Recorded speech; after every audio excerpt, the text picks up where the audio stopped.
नमस्कार, आप देख रहे हैं न्यूज 80 और मैं हूं आपके साथ शिवानी शर्मा। उत्तर प्रदेश की राजनीति, मौसम, किसान, अदालत और बड़ी प्रशासनिक खबरों के साथ हाजिर है आज की 15 फटाफट बड़ी खबरें। तो चलिए शुरू करते हैं आज का सुपरफास्ट बुलेटिन। उत्तर प्रदेश सरकार का महत्वाकांक्षी प्रोजेक्ट गंगा अब जल्द शुरू होने जा रहा है। मुख्यमंत्री योगी आदित्यनाथ के नेतृत्व में ये योजना गांवों और छोटे शहरों तक हाई स्पीड इंटरनेट पहुंचाने का लक्ष्य रखती है।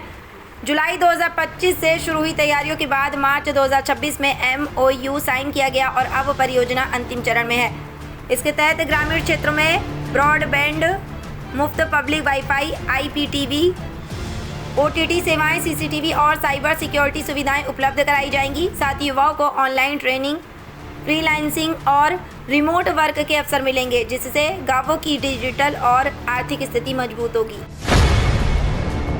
Uttar Pradesh सुब्रोर्डिनेटेड service selection commission अब कम पदों वाली भर्तियों के लिए नई संयुक्त परीक्षा प्रणाली लागू करने की तैयारी में है। नई व्यवस्था के तहत समान योग्यता और समान कार्य वाले पदों के लिए अलग अलग परीक्षाओं की बजाय एक ही मुख्य परीक्षा आयोजित की जाएगी।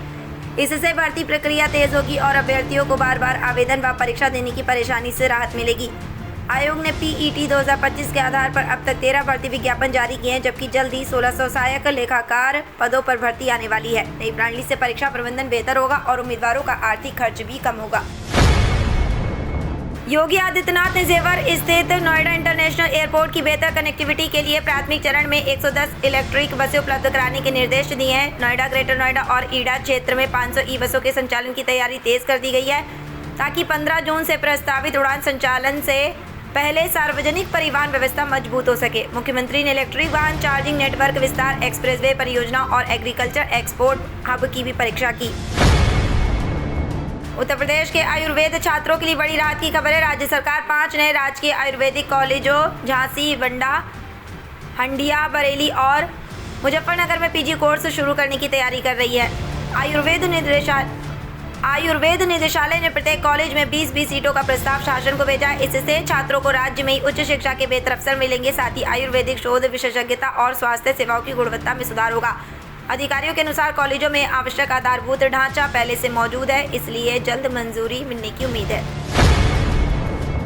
अखिलेश यादव ने भाजपा सरकार पर तीखा हमला बोलते हुए कहा कि अगले चुनाव में जनता भाजपा को 2 पटक कर हमेशा के लिए सुखा देगी। उन्होंने बिजली संकट, कानून व्यवस्था और कथित फेक एनकाउंटर को लेकर सरकार को घेरा। अखिलेश ने आरोप लगाया कि भाजपा सरकार में फर्जी एनकाउंटर जाति देकर किए जा रहे हैं और पीड़ित वर्ग सबसे ज्यादा प्रभावित है। उन्होंने कहा कि प्रदेश में कानून व्यवस्था पूरी तरह विफल हो चुकी है। साथ ही दावा किया कि उत्तर प्रदेश में समाजवादी पार्टी की सरकार बनते ही केंद्र की भाजपा सरकार भी गिर जाएगी। भाजपा पर जनता से जुड़े मुद्दों पर विफल रहने का आरोप लगाया गया। ईद अल अदा की छुट्टी को लेकर उत्तर प्रदेश सरकार ने संशोधित आदेश जारी करते हुए 28 मई 2026 को सार्वजनिक अवकाश घोषित किया। पहले सरकारी कैलेंडर में 27 मई की छुट्टी तय थी, लेकिन चांद दिखने के आधार पर तारीख बदली गई। योगी आदित्यनाथ सरकार के आदेश के अनुसार 28 मई को सभी सरकारी कार्यालय, स्कूल, कॉलेज और बैंक बंद रहेंगे। मुख्यमंत्री ने त्योहार को शांतिपूर्ण ढंग से मनाने के निर्देश देते हुए कहा कि नमाज केवल निर्धारित स्थलों पर होगी और सड़कों पर नमाज की अनुमति नहीं दी जाएगी। प्रतिबंधित पशुओं की कुर्बानी और अवैध स्लॉटर हाउसों पर भी सख्ती रहेगी। ओम प्रकाश राजभर ने सपा कार्यालय के बाहर लगे राजभर समाज की हत्याओं वाले पोस्टर पर तीखी प्रतिक्रिया दी है। पोस्टर में 2024 से 2026 के बीच कथित तौर पर मारे गए 22 राजभर समाज के लोगों के नाम दर्ज थे। इस पर राजभर ने कहा कि यदि सपा में दम है तो हत्यारों के नाम भी पोस्टर पर लिखे जाएं। उन्होंने आरोप लगाया कि ज्यादातर मामलों में आरोपी यादव समुदाय से हैं। साथ ही अखिलेश यादव के पीडीए नारे पर निशाना साधते हुए कहा कि सपा में सिर्फ सैफई परिवार को ही प्राथमिकता मिलती है, जबकि अन्य पिछड़े वर्गों की अनदेखी होती है। योगी आदित्यनाथ सरकार उत्तर प्रदेश में पंचायत चुनाव टालने की तैयारी में नजर आ रही है। ग्राम प्रधानों का कार्यकाल 6 महीने बढ़ाने के बाद अब जिला पंचायत अध्यक्षों और ब्लॉक प्रमुखों के कार्यकाल विस्तार पर भी विचार किया जा रहा है। सूत्रों के अनुसार दोनों पदों पर जल्द अधिसूचना जारी हो सकती है। जिला पंचायत अध्यक्षों का कार्यकाल 11 जुलाई 2026 और ब्लॉक प्रमुखों का 19 जुलाई 2026 तक है। सरकार का कहना है कि चुनावी तैयारियां पूरी न होने के कारण ये फैसला लिया जा रहा है, ताकि विकास कार्य प्रभावित न हो। जरूरत पड़ने पर प्रशासक नियुक्त करने का विकल्प भी तैयार रखा गया है। एसटी हसन ने ईद उल अजहा से पहले सड़कों पर नमाज को लेकर कहा कि कानून और सरकारी नियम सभी धर्मों और समुदायों पर समान रूप से लागू होने चाहिए। उन्होंने कहा कि कुछ मिनटों की नमाज पर विवाद खड़ा किया जाता है, जबकि अन्य आयोजनों में भी सार्वजनिक स्थानों का इस्तेमाल होता है। हालांकि उन्होंने माना कि सड़कें आम जनता की सुविधा के लिए और धार्मिक आयोजनों से यातायात प्रभावित नहीं होना चाहिए। एसटी हसन ने दावा किया कि पिछले 2 वर्षों से मुरादाबाद में सड़कों पर नमाज नहीं हो रही और ईदगाहों में अलग अलग शिफ्ट में नमाज अदा कराई जा रही है, जिससे शांति और व्यवस्था बनी हुई है।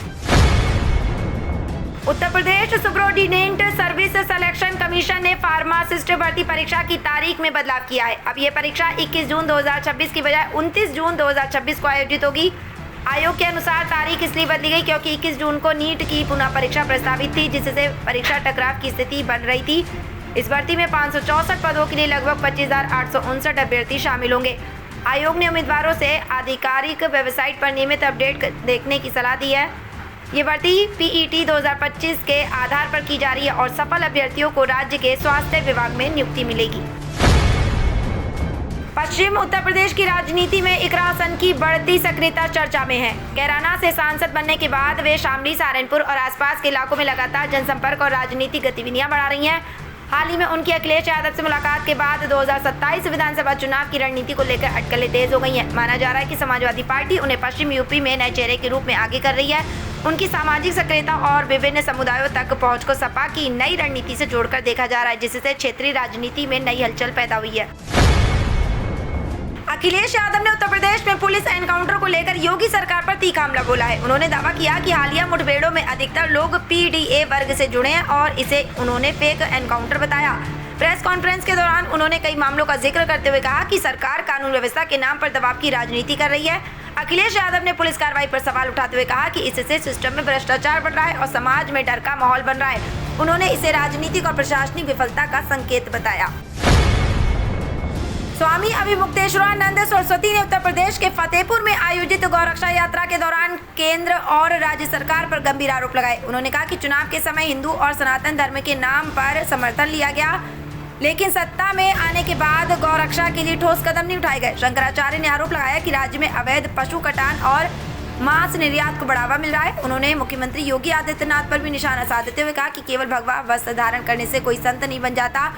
उन्होंने जनता से अपील की कि गौरक्षा के पक्ष में खड़े नेताओं को ही समर्थन दे। ममता प्रसाद पांडे ने गोरखपुर में महंगाई और बेरोजगारी को लेकर राज्य सरकार पर तीखा हमला बोला। उन्होंने कहा कि पेट्रोल, डीजल और गैस की बढ़ती कीमतें आम जनता पर बोझ डाल रही हैं और ये सरकार पूंजीपतियों को फायदा पहुंचा रही है। ममता प्रसाद पांडे ने दावा किया कि मौजूदा हालात में जनता त्रस्त है और महंगाई ही भाजपा सरकार को सत्ता से बाहर करेगी। उन्होंने फर्जी एनकाउंटर के मुद्दे पर भी सरकार को घेरा और कहा कि ये सवाल वे पहले भी विधानसभा में उठा चुके हैं। उन्होंने कहा कि सरकार जनता के भरोसे नहीं बल्कि भगवान भरोसे चल रही है। और 28 मई 2026 को पश्चिमी उत्तर प्रदेश में मौसम बहुत गर्म और शुष्क रहने की संभावना है। गाजियाबाद, मेरठ, नोएडा, आगरा, मथुरा और बरेली जैसे शहरों में दिन का तापमान लगभग 40 से 45 डिग्री सेल्सियस तक जा सकता है।